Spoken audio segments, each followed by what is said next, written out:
بسم اللہ الرحمن الرحیم تعلیم الصرف۔ تو آج کے سبق کے اندر ہم اسم مبالغہ کو پڑھیں گے۔ تو اس کے نام سے ہی ہمیں پتہ چل جانا چاہیے کہ اس کے اندر کسی چیز کی زیادتی پائی جائے گی، یعنی مبالغہ اس میں کیا جائے گا۔ تو تعریف اس کی یہ ہے کہ وہ اسم مشتق ہے جسے فعل مضارع معلوم سے ہی بنایا جاتا ہے۔ کیوں بنایا جاتا ہے؟ تاکہ اس شخص یا یہ اس چیز کو بتائے جس میں معنی مصدری زیادتی کے ساتھ موجود ہو، یعنی بہت زیادہ پایا جائے۔ اسم تفضیل میں تھا کسی کی بنسبت زیادہ پایا جائے، اور اس میں ہے کہ بہت ہی زیادہ پایا جائے۔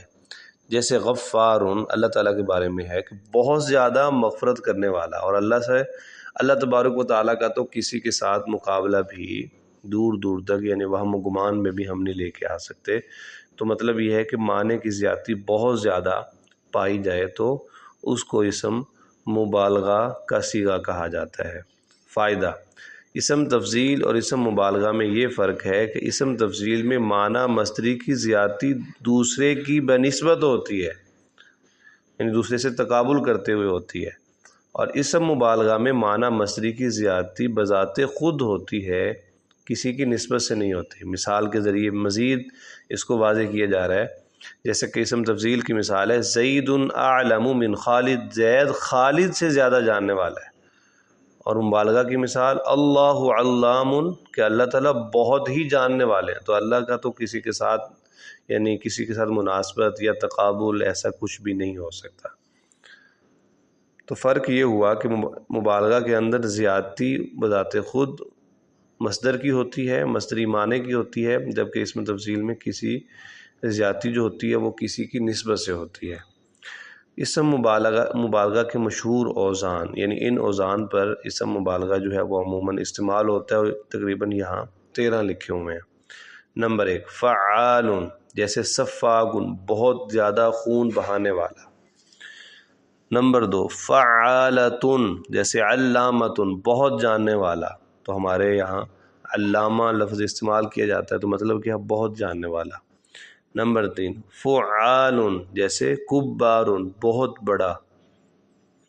نمبر 4 فعل، جیسے قلب، بہت الٹنے پلٹنے والا۔ نمبر 5 فیعول، جیسے قیوم، بہت نگرانی کرنے والا۔ نمبر 6 فعول، جیسے قدوس، بہت پاک۔ نمبر 7 فاعول، جیسے فاروق، بہت فرق کرنے والا۔ فعول، جیسے اکول، بہت کھانے والا۔ فاعل، جیسے حاضر، بہت بچنے والا۔ نمبر 10 فعال، جیسے عجاب، بہت عجیب۔ نمبر 11 فعالۃ، جیسے ہمزۃ، بہت عیب نکالنے والا۔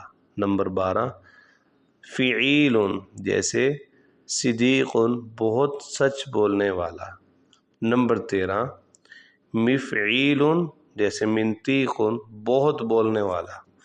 تو ان اوزان پہ اگر کوئی بھی ہم صیغہ دیکھیں گے تو ہم سمجھ جائیں گے کہ اسم مبالغہ کا صیغہ ہے، کہ جس کے اندر معنی کی بہت زیادہ زیادتی پائی جا رہی ہے۔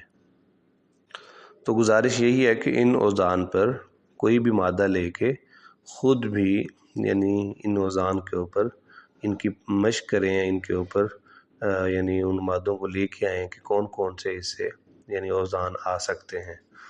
اب اسی کے ساتھ ہی ہم دوسرا اسم ظرف کو پڑھ لیتے ہیں۔ اسم ظرف وہ اسم مشتق ہے جسے فعل مضارع معلوم سے بنایا جاتا ہے تاکہ کام کی جگہ یا وقت بتائے، جیسے مدخل، داخل ہونے کی جگہ یا وقت۔ تو اسم ظرف میں وقت یا پھر جگہ بتائی جاتی ہے۔ ثلاثی مجرد سالم کے ابواب میں سے جب فعل مضارع معلوم یفعل یا یفعل کے وزن پر ہو تو اسم ظرف مفعول کے وزن پر آتا ہے، جیسے ینصر سے منصر، یسمع سے مسمع۔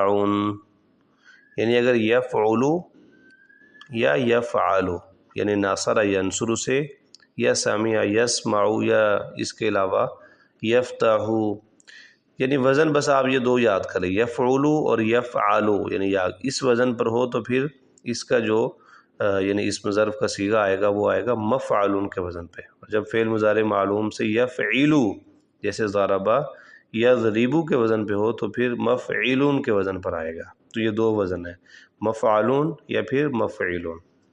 اس کے علاوہ تمام ابواب میں اسم ظرف ان کے اسم مفعول کے وزن پر ہی آتا ہے، جیسے مکرم، مدحرج، تو یہ رباعی یا اسی طرح غیر ثلاثی مجرد جو ابواب ہیں تو ان کے اسم مفعول کے وزن پر ہی یہ اسم ظرف آتا ہے۔